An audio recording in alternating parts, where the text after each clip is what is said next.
Bonjour et bienvenue sur ma chaîne.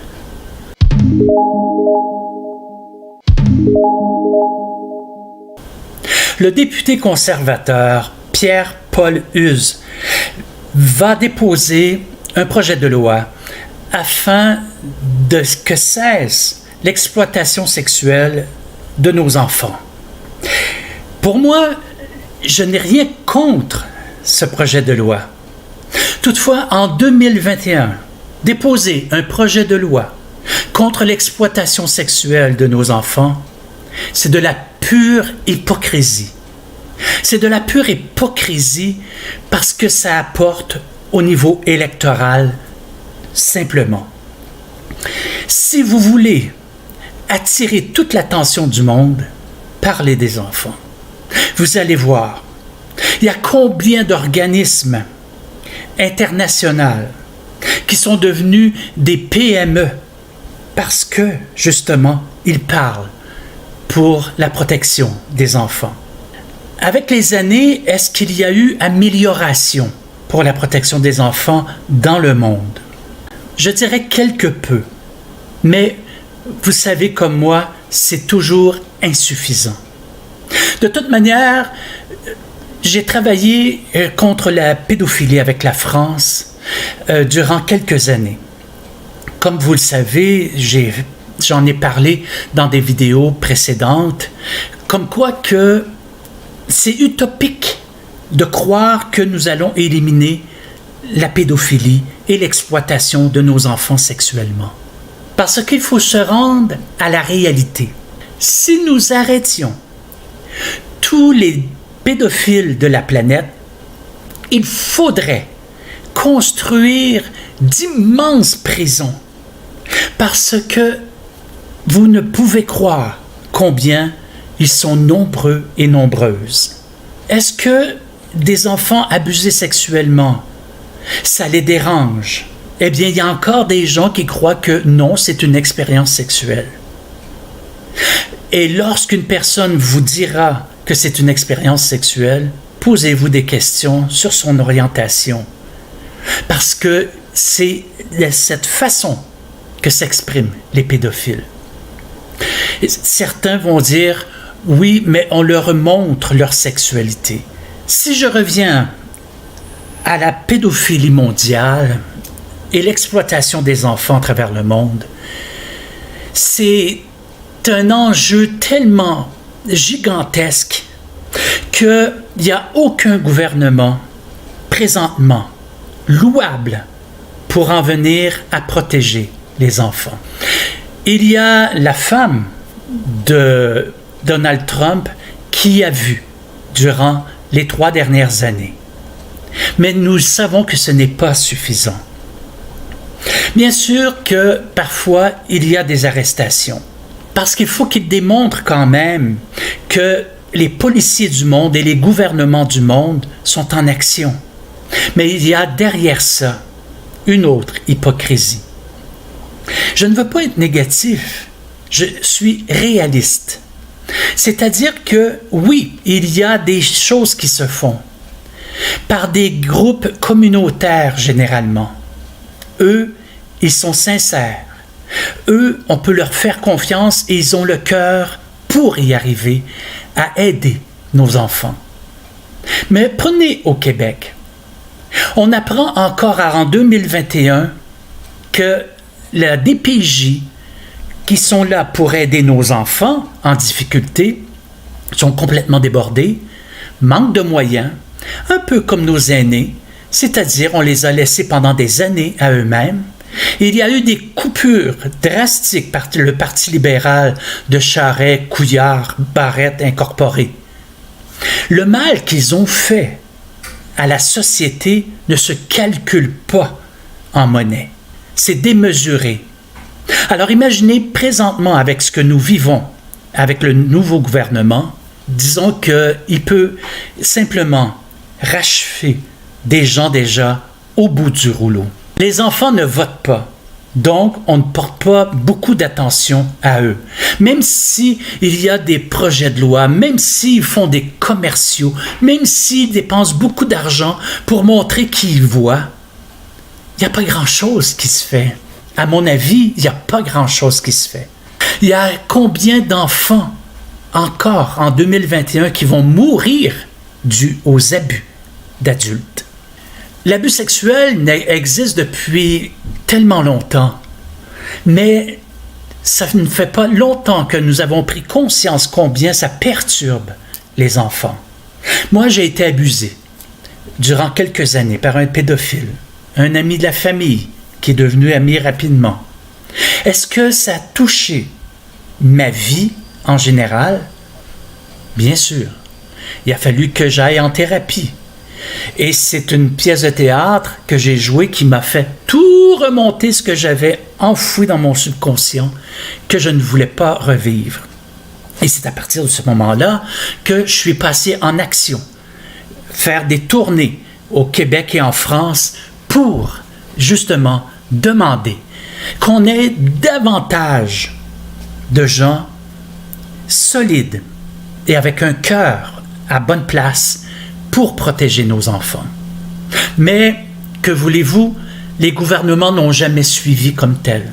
Avec le peu de moyens que j'avais, j'ai réussi à faire augmenter le nombre de policiers qui voient à éliminer les sites infantiles au Québec et à travers le monde, naturellement.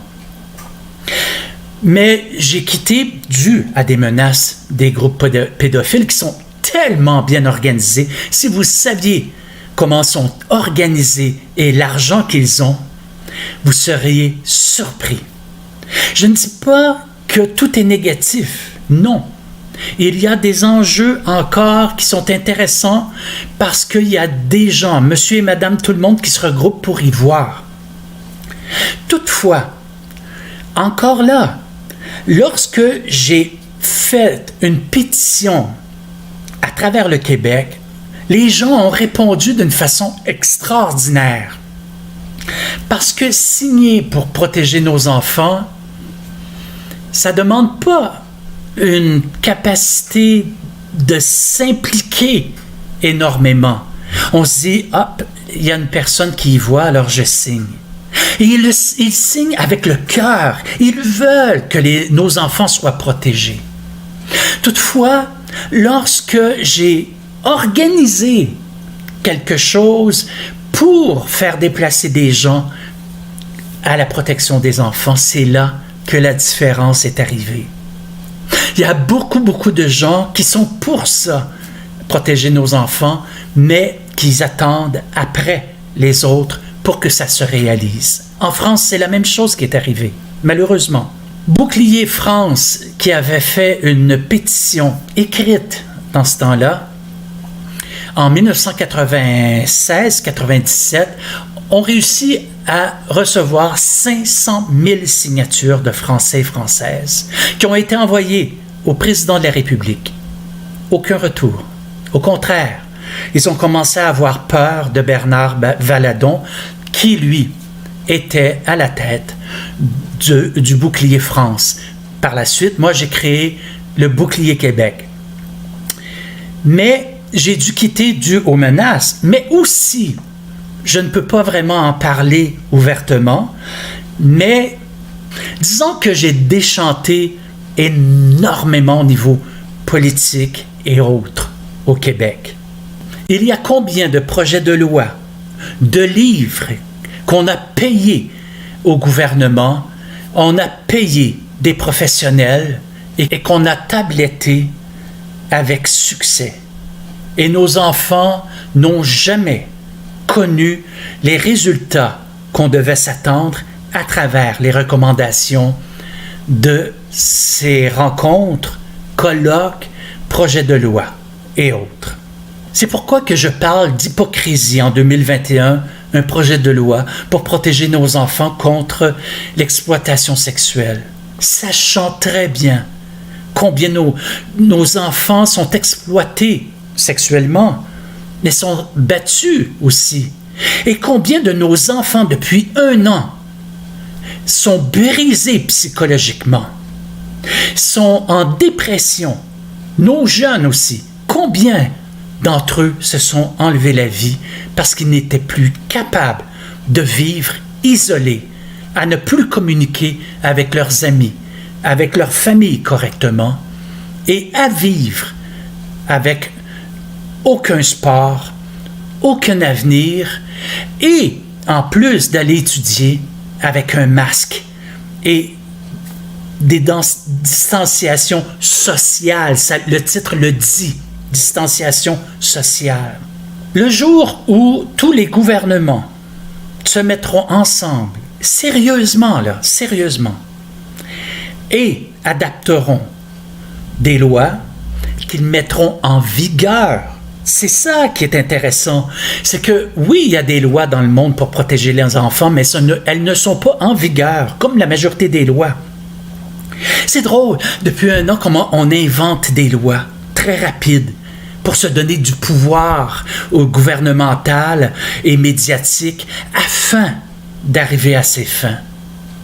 Toutefois, lorsqu'il s'agit de nos enfants, c'est fou comment il faut attendre. Il faut débattre encore. Et ensuite, comme je vous disais tout à l'heure, c'est tabletté et ça sera pour la prochaine fois. Nous connaissons des pays où les enfants sont exploités de façon inhumaine. Et pourtant, il y a encore de très grandes compagnies qui savent que leurs objets qu'ils vendent à travers le monde, mais c'est des enfants qui les fabriquent. Et ils disent toujours que, ils n'étaient pas au courant que... C'est pourquoi je vous parle d'hypocrisie. C'est pourquoi que je vous dis que c'est utopique de croire que ce projet de loi du Parti conservateur, qu'importe le parti politique, ils sont tous pareils à ce niveau. C'est politique avant tout. C'est une image qu'ils veulent se donner pour aller chercher des votes. C'est immanquable. Ils viennent vraiment chercher les gens au niveau émotionnel. Parce que la politique, c'est les émotions avant tout. Peu de gens vont voter pour le programme politique d'un parti. Généralement, on vote contre un parti. Généralement, on vote pour celui qui nous balance plus de publicité dans nos cerveaux. Il y en a d'autres qui votent selon la personnalité du chef. Donc, très peu vont voter avec une conscience politique. Et ça, c'est sans compter tous ceux qui vont voter et qui ne savent absolument rien de la politique. Il y a tous ceux qui vont voter selon le débat politique qu'il y aura eu à la télévision, qui est simplement un spectacle. Même, je dirais, que lorsque François Legault et son groupe d'affaires ont exigé que nos enfants du primaire portent le masque, nous étions combien au Québec à manifester et à dire au gouvernement que c'est insensé? Nous n'étions pas nombreux, hein? Et voilà ce que je reproche énormément. C'est-à-dire que les gouvernements peuvent nous balancer ce qu'ils veulent par la tête. Qu'ils savent qu'il y a beaucoup de gens, depuis des années, qui ont été formatés par les médias et tous ces messages trompeurs qu'on a reçus. Maintenant, un gouvernement qui vole ses citoyens, qui donne à ses amis, qui ne voit pas aux paradis fiscaux afin qu'on cesse de s'endetter et que nous ayons plus de moyens pour nos enfants, c'est chose commune maintenant. On ne porte même plus d'attention. C'est rendu que même les gens ne savent plus pour qui voter et ils vont voter souvent pour le pire des personnages en place. Parce que le pire des personnages, souvent, c'est lui qui reçoit le plus d'argent dans sa caisse électorale. C'est pourquoi il a plus de chances de se faire voir et entendre. Mais surveillez aux prochaines campagnes électorales. Ces pantins qui viendront nous dire à la télévision pendant un débat électoral combien les enfants leur touchent à cœur et ils sont importants. Les aînés leur touchent à cœur, combien ils sont importants. Nos jeunes et les études, combien sont importants. sachez que c'est toujours en campagne électorale que nous devenons importants pour eux, mais importants dans un calcul électoral. Et pour terminer, je dirais qu'il y a une grande majorité de gens aussi qui vont voter par émotion, parce que c'est devenu émotionnel, qui fait en sorte que j'attends toujours les gouvernements qui se lèveront debout pour la défense de nos enfants. Ça n'existe pas présentement. Je garde espoir qu'on va protéger de plus en plus d'enfants. Lorsqu'on en protège plusieurs dans une même année, c'est un gain parce que ces enfants-là vont être beaucoup moins déséquilibrés émotionnellement et psychologiquement.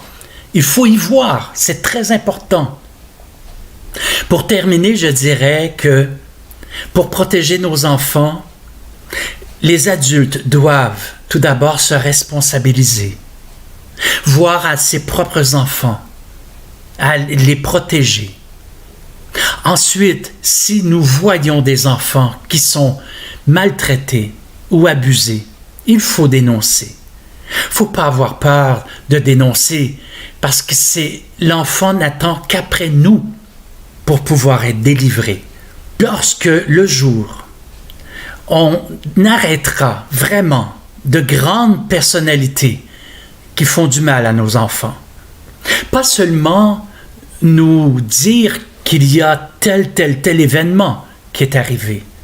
Combien de personnes on a nommées comme quoi qu'ils ont touché à de jeunes filles au niveau de la prostitution.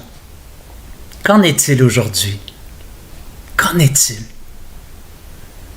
L'hypocrisie est toujours de mise. Et c'est pourquoi que c'est à nous, comme face à tout ce que nous vivons depuis un an, de se responsabiliser. Oui, c'est demandant. Je le sais, c'est demandant.